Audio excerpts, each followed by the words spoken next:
Ya, teman-teman, ada masa di mana kita merasa mentok ya. Kemudian ada masa di mana kita merasa tidak bisa berkutik. Mau maju salah, mau mundur salah. Kadang mau mundur ke belakang juga terpelosok gitu ya.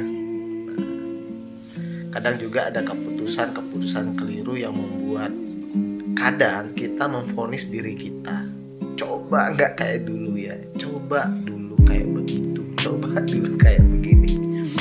Banyak ya, sebenarnya itu membuat beban dalam diri gitu ya, yang kita sudah terasa beban. Kita dengan kalimat-kalimat vonis seperti itu ya semakin merasa lebih berat hidup gitu ya.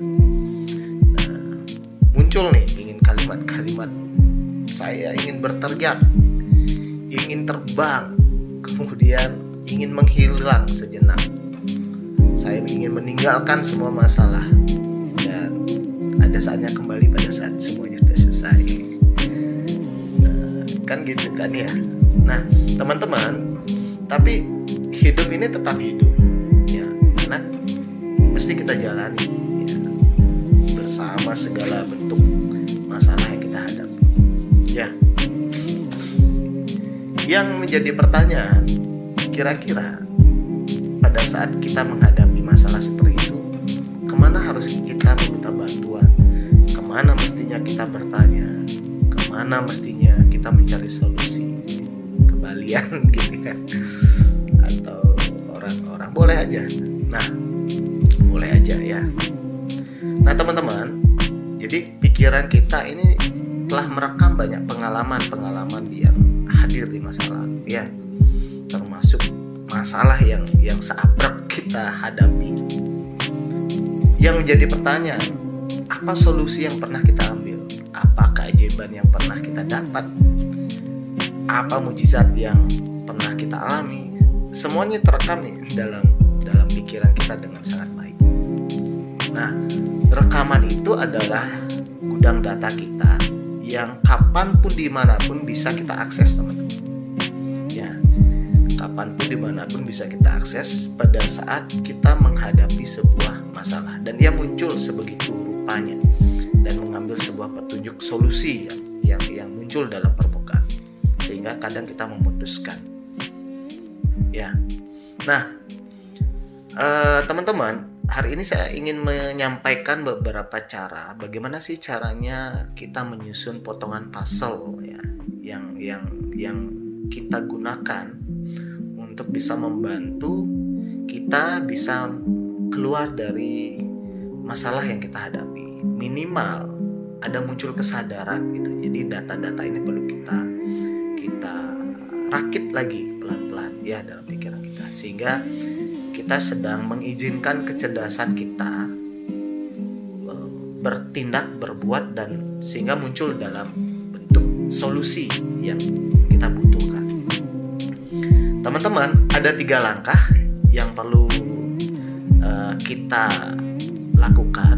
Kemudian ada proses bertanya ke dalam ini gitu ya, agar muncul tentang apa ya, self awareness ya, kesadaran diri.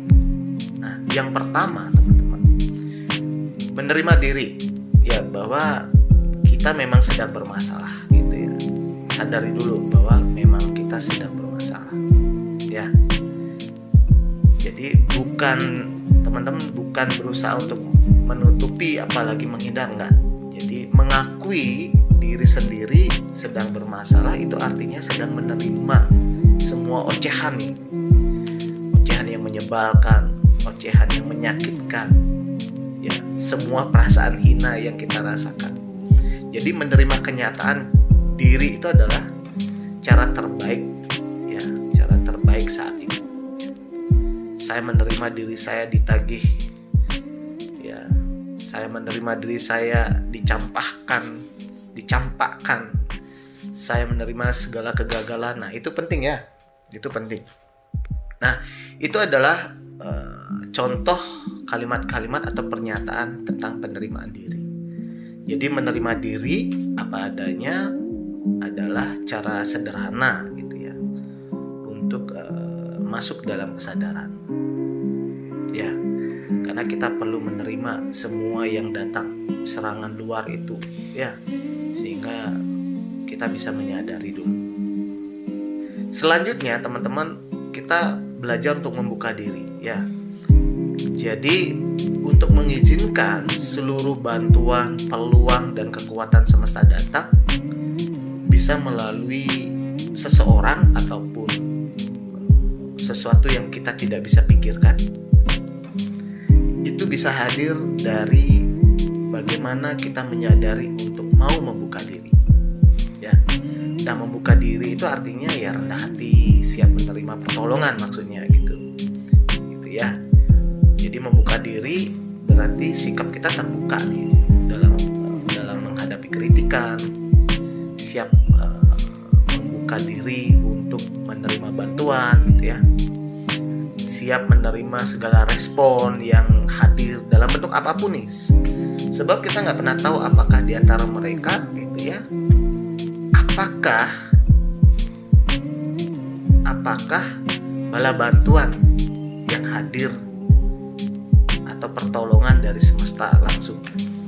Apakah semesta mendukung semestaku? Jadi kita nggak pernah tahu, ya. Sebab kita hanya mencoba untuk membuka diri. Nah, itu. Yang ketiga, terakhir, memaafkan diri sendiri. Jadi memaafkan tentang diri kita, tentang kebodohan kita, kesalahan kita, gitu ya. Jadi memaafkan seluruh kesalahan yang pernah dialami, kegalauan kita, maafkan semua, ya. Jadi katakan pada diri, saya memaafkan diri saya atas kesalahan di masa lalu, kebodohan yang pernah saya lakukan, saya maafkan diri saya. Nah, itu ya, banyak dan seterusnya, teman-teman yang paling tahu. Nah, setelah 3 hal ini kita terima, barulah kita bertanya ke dalam diri. Ya, bertanya apa solusi terbaik, apa yang bisa diambil. Napas panjang, kemudian wahai diriku, jadi boleh disebut nama kadek nyoman, ketut nyoman, iloh gitu ya, putu boleh. Wahai putu, wahai diriku, saya mengakui kesalahan ini. Sebutkan masalahnya, kemudian masalahnya tentang apa, tentang hubungan yang gak saya, pertengkaran apapun ya. Saya mengakui masalah ini tentang hubungan saya gitu ya, yang tidak harmonis dan sebagainya, boleh sebutkan. Sadari bahwa terjadi karena keputusan saya. Saya menerima semua dampak buruk yang saya terima. Jadi sebutkan semua dampak buruk yang teman-teman barangkali pernah alami, gitu. Ya, pernah teman-teman alami. Dan saya memilih memaafkan diri saya. Nah, itu teman-teman sebutkan. Nah, sekarang saya memilih menyelesaikan masalah ini. Sebutkan masalahnya, masalah ini, masalah itu, A, B, C, D gitu. Dengan penuh tanggung jawab, maka apa yang perlu saya lakukan dengan mudah, apapun yang saya lakukan agar masalah ini, sebutkan satu persatu bla bla bla bla, selesai dengan baik dan menyenangkan. Gitu. Nah, teman-teman terus dilakukan self talk seperti itu ya. Tentu dengan kondisi yang teman-teman dalam kondisi menyadari penuh dan mengizinkan. Nah, poin dari pertanyaan ini adalah kesediaan waktu untuk menyendiri, teman-teman ya. Biarkan waktu untuk sendiri, biarkan waktu untuk berdialog dengan diri sendiri. Nah, kapan? Ya menurut saya sih paling baik adalah sebelum tidur ya. Karena sebelum tidur, kemudian setelah self talk, nanti langsung tidur setelah banyak pertanyaan gitu ya. Karena gelombang otak kita sedang turun saat itu. Bagus. Nah, teman-teman, ketika teman-teman bisa melepaskan hal tersebut, saya yakin pasti ada solusi yang diantarkan pada saat itu ya. Apakah dalam bentuk muncul sekelebat pikiran ya, atau mungkin dipertemukan dengan orang yang kadang kita nggak kenal, tapi dia datang ojok-ojok, ujuk-ujuk memberi solusi atau memberi arahan gitu ya. Bisa aja teman-teman ya, atau awalnya seorang ini atau sesuatu itu kadang seperti tidak ada hubungan, tetapi dengan masalah yang kita hadapi ternyata kita dapat belajar dari situasi itu ya. Ada sabar yang kadang kita perlu ungkapkan gitu ya, ada kesabaran di sana gitu. Jadi bersabarlah teman-teman ya. Jadi tetap berpijaklah teman-teman. Jadi ada 3 langkah pijakan itu. Jadi yang tadi saya paparkan tentang menerima, kemudian membuka diri, kemudian memaafkan diri. Ya, biasanya akan ada momen-momen kesadaran gitu ya. Ya momen-momen kesadaran yang muncul dalam diri. Ya. Kalau boleh saya bilang, kadang kita seperti melihat cahaya. Ya, cahaya di ujung lorong di dalam kegelapan. Wis, mantap itu. Nah, muncul aja, nggak tahu kapan dan bagaimana dia muncul, tidak perlu kita tahu. Kita hanya izinkan saja dia muncul. Kita sadari momen-momen itu. 3 hal yang sudah tadi kita lakukan, dari menerima, membuka diri, kemudian kita juga memaafkan. Pasti akan muncul ya, banyak banget keajaiban, curhatan-curhatan, sharing-sharing dari teman-teman saya juga, para guru-guru saya juga mengalami kondisi-kondisi seperti ini, dan bahkan saya pun mengalami kondisi seperti ini pada saat ada di titik itu ya.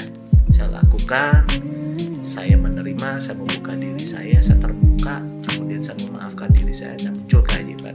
Ada cahaya yang menyebabkan muncul kesadaran tentang sudut pandang hidup ya, tentang bagaimana melihat cara orang memperlakukan saya gitu ya. Banyak banget, dan setiap orang akan mengalami kesadaran yang berbeda, pengalaman yang berbeda juga, dan kecerdasan itu muncul dengan caranya masing-masing. Nah, ya jadi teman-teman, sebesar apapun yang masalah teman-teman yang teman-teman hadapi, jadi bertanyalah kepada sosok yang paling teman-teman kenali, yang paling teman-teman tahu batasannya antara diri kita dan Anda sendiri. Ya, orang yang paling paham kekuatan yang teman-teman miliki, dia tersembunyi dalam diri. Siapa dia? Dia adalah diri sendiri. Karena diri sendiri adalah teman terbaik dan penyembuh terbaik bagi diri kita sendiri. Terima kasih teman-teman, semoga bermanfaat. Namaste.